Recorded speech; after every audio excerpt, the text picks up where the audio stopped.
Roost Solar was able to meet up with one of our newest customers in the Okanagan who has #GoneSolar to get his views on the economics of solar as an investment and his family's experience using us. Roost Solar! It's nice to be protected from the inevitable future hydro rate increases that are coming, that have been ongoing for years and are going to continue.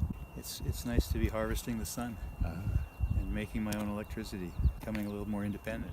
It makes sense too. It makes sense economically. In the next couple of years, I'll be wanting to charge an electric vehicle, and it's going to be very nice to make my own fuel from my roof instead of buying it at a gas station.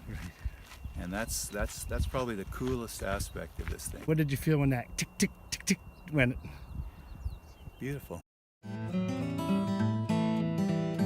If you compare it to any kind of investment, whether it's a fixed term investment like a GIC or a bond, or even comparing it to the equity market, you know, the returns are good, they're solid, and they're reliable.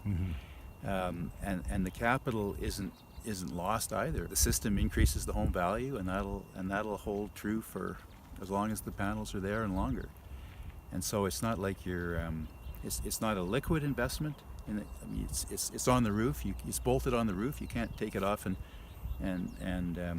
turn it into something else. If you get tired of it, it's there. But it's not lost value. The capital stays in place, and the annual returns are as good or better than most investments. So it makes sense. And Steve and all the guys are great to work with. Experienced, and thoughtful, and smart, and flexible, and easy to deal with. Everything has proceeded exactly as we laid it out. It's gone exactly as we expected. It's a first-class installation job.